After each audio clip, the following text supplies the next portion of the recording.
नमस्कार साथियों, आज के इस वीडियो में हम लोग बात करेंगे डायरेक्ट ऑब्जेक्ट और इनडायरेक्ट ऑब्जेक्ट के बारे में कि किसी भी सेंटेंस में डायरेक्ट ऑब्जेक्ट और इनडायरेक्ट ऑब्जेक्ट को कैसे पहचाना जाता है। तो आइए डायरेक्टली टू द पॉइंट बात। सबसे पहले हम ये समझते हैं कि ऑब्जेक्ट दो प्रकार के होते हैं, है ना। ऑब्जेक्ट कितने प्रकार के होते हैं? दो प्रकार के होते हैं। First one is direct object and the second one is indirect object. Do you understand, है ना। तो किसी भी सेंटेंस में डायरेक्ट ऑब्जेक्ट और इनडायरेक्ट ऑब्जेक्ट को पहचानने से पहले हमें यह पता कर लेना जरूर चाहिए कि डायरेक्ट ऑब्जेक्ट क्या होता है, डायरेक्ट ऑब्जेक्ट किसे कहते हैं, है ना, और इनडायरेक्ट ऑब्जेक्ट किसे कहते हैं। तो देखिए यहाँ पे मैंने लिखा है डायरेक्ट ऑब्जेक्ट के बारे में, it receives the action directly in a sentence.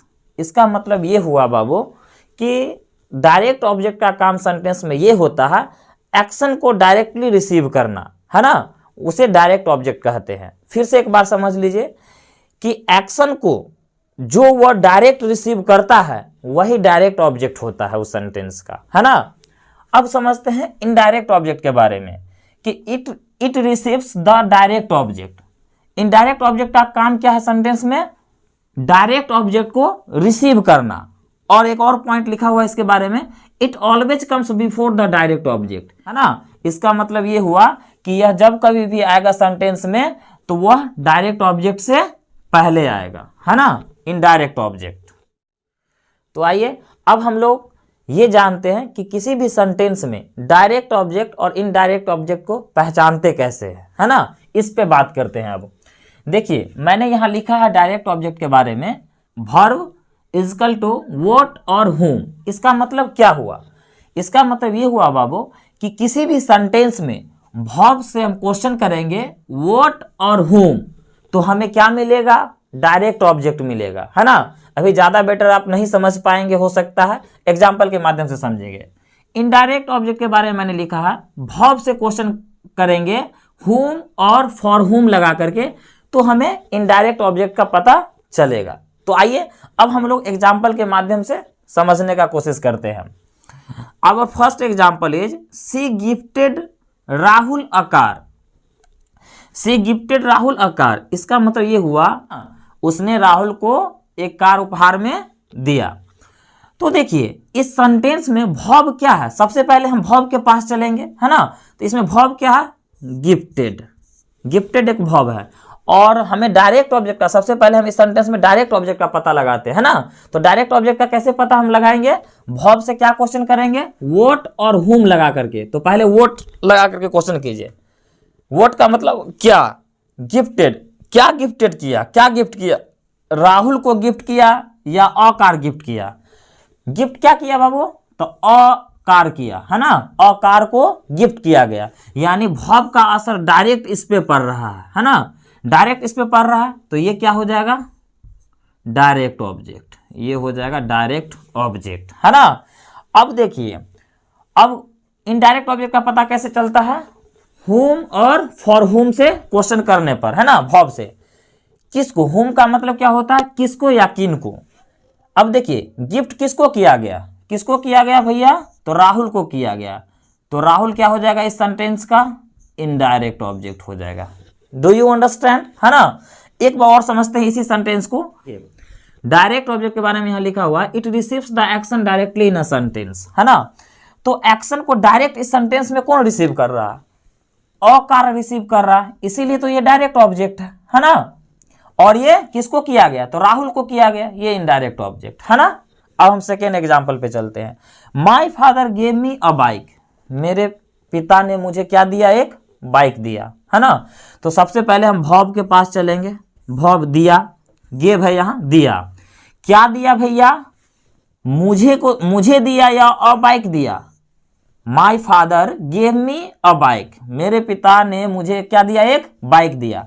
तो क्या दिया भैया? अ बाइक दिया। तो वर्ब का डायरेक्ट असर पड़ रहा है अ बाइक पे, तो अ बाइक क्या हो जाएगा? अ बाइक हो जाएगा direct object. Do you understand. अब देखिए किसको दिया? whom का मतलब होता है किसको या किन को, यानी इनडायरेक्ट ऑब्जेक्ट का पता कैसे चलता है? whom और for whom से क्वेश्चन करने पर, है ना। तो वर्ब से क्वेश्चन कीजिए किसको दिया? गिव का मतलब देना, किसको दिया? तो मी को दिया, मुझे दिया। तो मुझे क्या हो जाएगा? ये वर्ड हो जाएगा indirect object. Do you understand. अब चलते हैं हम लोग नेक्स्ट एग्जाम्पल पे। The teacher told him a story, इसमें वर्ब क्या है, टोल्ड।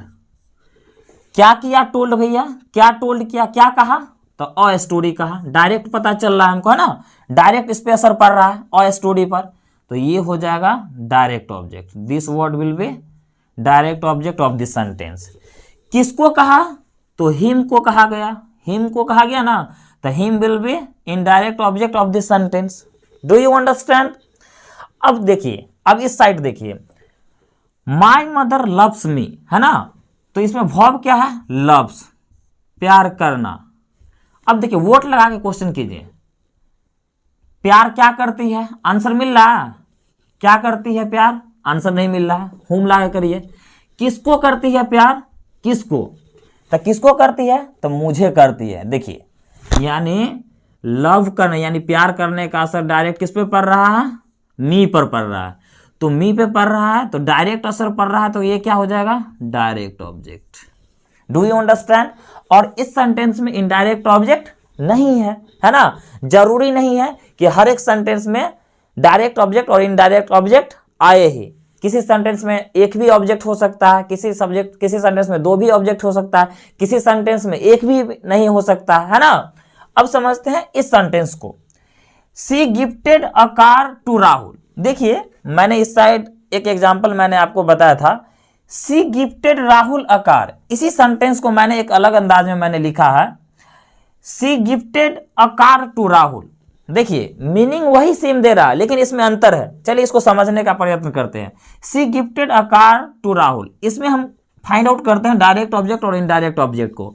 गिफ्ट किया, क्या गिफ्ट किया भैया, वोट लगा क्वेश्चन, क्या गिफ्ट किया, तो अ कार गिफ्ट किया। डायरेक्ट असर पड़ रहा है गिफ्ट करने का असर अ कार पे, तो ये डायरेक्ट ऑब्जेक्ट है ना, ये डायरेक्ट ऑब्जेक्ट। अब हम चलते हैं इनडायरेक्ट ऑब्जेक्ट को, हुम या फॉर हुम लगा करके। किसको गिफ्ट किया, तो टू राहुल को किया। तो अब आप लोग सोच रहे होंगे कि सर यहां पे टू राहुल जो है इनडायरेक्ट ऑब्जेक्ट है, लेकिन यहां पे ये इनडायरेक्ट ऑब्जेक्ट नहीं है ना।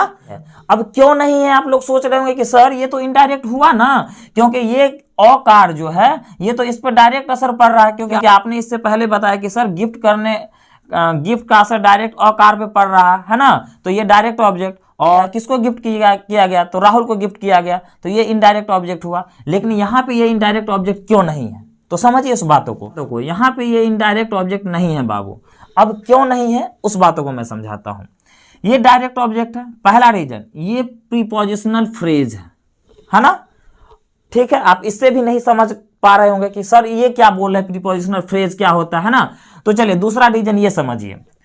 मैंने इनडायरेक्ट ऑब्जेक्ट के बारे में मैंने यहां लिखा है, it always comes before the direct object, है ना। यह हमेशा कहां आता है, डायरेक्ट ऑब्जेक्ट से पहले आता है। कौन आता है, तो इनडायरेक्ट ऑब्जेक्ट। यहां देखिए इस सेंटेंस में देखिए, इनडायरेक्ट ऑब्जेक्ट कहां आता है, डायरेक्ट ऑब्जेक्ट से पहले आता है। इस सेंटेंस में देखिए डायरेक्ट ऑब्जेक्ट से पहले आ रहा है यहाँ इनडायरेक्ट ऑब्जेक्ट।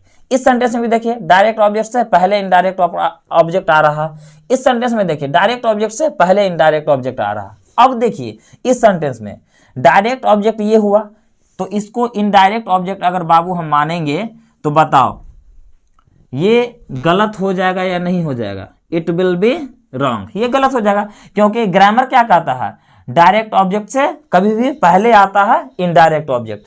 तो मैंने दो रीजन बताया कि ये इनडायरेक्ट ऑब्जेक्ट क्यों नहीं है। पहला कि ये प्रीपोजिशनल फ्रेज है, ये इनडायरेक्ट नहीं हो सकता है। दूसरा, इनडायरेक्ट ऑब्जेक्ट कभी भी आएगा सेंटेंस में तो वो डायरेक्ट ऑब्जेक्ट से पहले आएगा, ना कि डायरेक्ट ऑब्जेक्ट के बाद। फिर मैंने एक सेंटेंस लिखा है, इस सेंटेंस को, my father gave me a bike to me, है ना। गिव मतलब दिया, क्या दिया भैया, तो अ बाइक दिया। अ बाइक पर डायरेक्ट असर पड़ रहा है, तो ये हो जाएगा direct object. Do you understand. अब देखिए टू मी किसको दिया, तो टू मी को दिया, तो टू मी ये इनडायरेक्ट ऑब्जेक्ट यहां नहीं है, ये प्रीपोजिशनल फ्रेज है ना। तो अब मैं आशा करता हूं कि अब आप लोगों को किसी भी सेंटेंस में डायरेक्ट ऑब्जेक्ट और इनडायरेक्ट ऑब्जेक्ट को पहचानने आ गया होगा। अगर अभी भी कोई डाउट है तो हमें कमेंट के माध्यम से जरूर बताएं।